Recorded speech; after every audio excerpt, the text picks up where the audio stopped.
নমস্কার, আপনারা দেখছেন ইনভেস্ট বাংলা চ্যানেল। কালকে মার্কেট প্রায় 4% পড়ে গেছে এবং এত বড় ক্র্যাশ হঠাৎ করে মার্কেটে কেন এলো সেটাই নিয়ে আজকে আমরা আলোচনাটা করব।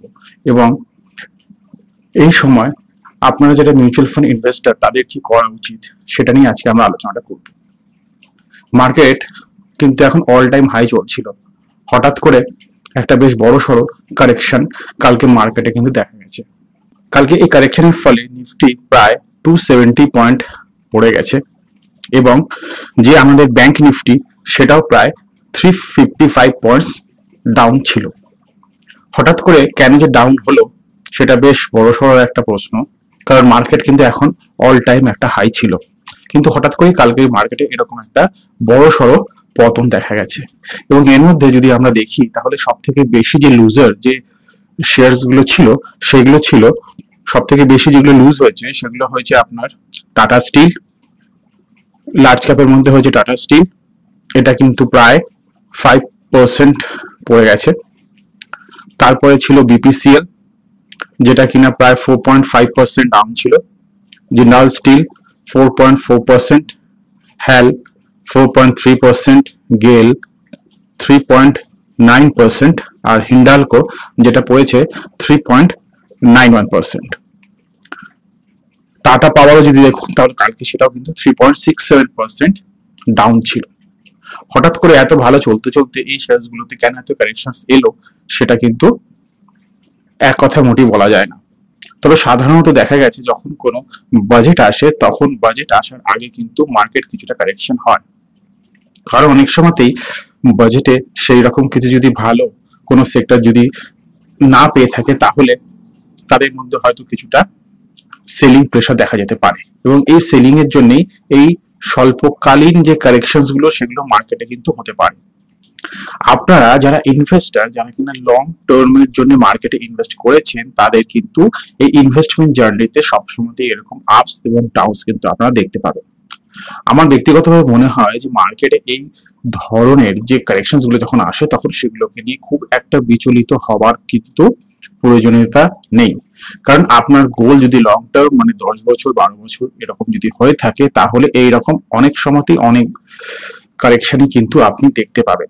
সমস্ত কারেকশনে যদি আপনি অ্যাকশন নিতে যান সেটা কিন্তু আপনার পোর্টফোলিওর জন্যই খারাপ হবে।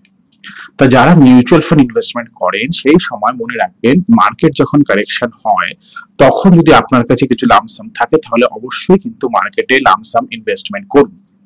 আর যদি আপনার এক্সিস্টিং এসআইপি চলছে তাহলে কিন্তু সেটাকেও আপনি চলতে দিন, কিছু ডিস্টার্ব করবেন না।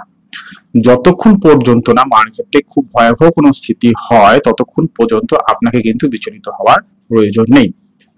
শুধুমাত্র আপনারা যে জিনিসটা লক্ষ্য করবেন যে আপনার যে পোর্টফোলিও আছে, যে আপনার শেয়ারস গুলো আছে যেখানে আপনি ইনভেস্টমেন্ট করেছেন, সেগুলো সব যেন ওয়েল ডাইভার্সিফাইড হয়।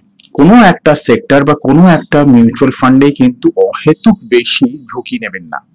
মানে ধরুন আমি বলছি যে আপনি একটা mid cap sector mutual fund নিয়েছেন, একটা স্মল ক্যাপ সেক্টরের মিউচুয়াল ফান্ড নিয়েছেন এবং একটা মাল্টি ক্যাপ সেক্টরের মিউচুয়াল ফান্ড নিয়েছেন।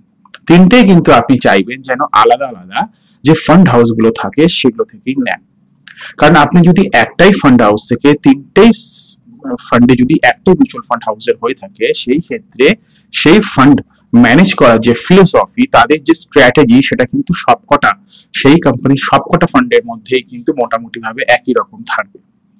তাই রিস্ক কিন্তু একটু বেড়ে যাচ্ছে। মানে আপনি একটা লার্জ ক্যাপ নিন, কোটাকের নিন, আপনি আইসিআইসিআই নিন, এরকম নিন, কিন্তু স্মল ক্যাপটা যখন নিচ্ছেন তখন চেষ্টা করুন সেটা যেন এইচডিএফসি নেন বা সেটা যেন অ্যাক্সিস নেন, মানে সেটা যেন আলাদা একটা ফান্ড হাউসে হয়ে থাকে। এরকম ভাবে যে কোনো একটা ফান্ড হাউসেই কিন্তু সমস্ত এক্সপোজার নেবেন না, প্রথম কথা।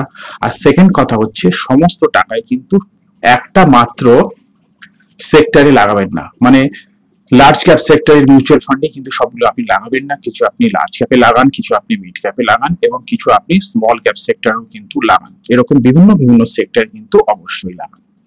আর এই ক্ষেত্রে আরো একটা জিনিস আপনাকে বলবো, সেই জিনিস নিয়ে কিন্তু আমরা মোটেই ভালো করে দেখি না। সেটা হচ্ছে যেমন ধরুন আমি দুটো মাল্টি ক্যাপ ফান্ড নিলাম, দুটোই আলাদা আলাদা কোম্পানির মাল্টি ক্যাপ, সেই ক্ষেত্রে কিন্তু আপনি দেখবেন যে পার্টিকুলার যে স্টকস গুলো, যে ইকুইটি গুলোতে সেই মিউচুয়াল ফান্ডগুলো ইনভেস্টমেন্ট করেছে সেগুলো যেন আলাদা আলাদা হয়।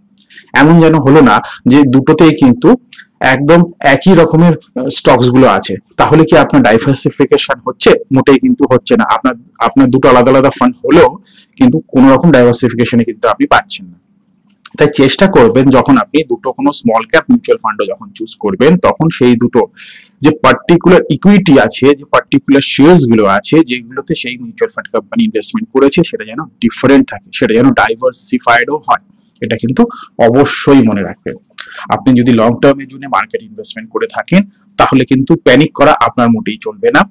কারণ প্যানিক যদি আপনি করেন, আপনি যদি ভুল করে আপনার যে টাকা সেটাকে উইথড্র করে নেন, সেক্ষেত্রে হয়তো আপনাকে শর্ট টার্ম ক্যাপিটাল গেইন বা লং টার্ম ক্যাপিটাল গেইন দিতে হতে পারে, এবং আপনি টাকাটা উইথড্র করে নিলেও হয়তো সেটা আপনার কোনো কাজে এলো না। তাই আমার মতে যখনই মার্কেট কারেকশন হবে সেটাকে একটা অপরচুনিটি হিসেবে ধরুন এবং আরো ভালো করে সেটাতে ইনভেস্টমেন্ট করুন। কারণ ইনভেস্টমেন্টটা যে কোনো সময়তেই কিন্তু আপনাকে চালিয়ে যেতে হবে, ইনভেস্টমেন্ট কিন্তু কখনো বন্ধ করবেন না। ইনভেস্টমেন্ট যদি আপনি বন্ধ করেন তাহলে কিন্তু আপনার পোর্টফোলিওটা আরো বেশি রিস্ক জোনে চলে যাবে। তাই খুব বেশি প্যানিক করার কোনো প্রয়োজন নেই। আর ইন্ডিয়ান যে শেয়ার মার্কেট সেটা কিন্তু কনস্ট্যান্টলি খুব ভালো রেজাল্টস দিচ্ছে, এবং এটা ভবিষ্যতেও কিন্তু অনেক ভালো রেজাল্টস আপনারা দেখতে পাবেন। আপনারা যদি নিফটি চার্ট দেখেন, যদি সেন্সেক্স এর চার্ট দেখেন, তাহলে কিন্তু সবসময় এটা বেড়েই চলেছে, কখনো কিন্তু এটা সেরকম কমেনি। আর ভবিষ্যতেও কিন্তু এটা আরো বাড়ার আশা সবাই কিন্তু করছে। তাই স্টে ইনভেস্টেড এবং রেগুলারলি ইনভেস্টমেন্ট করুন। ভালো থাকবেন। নমস্কার।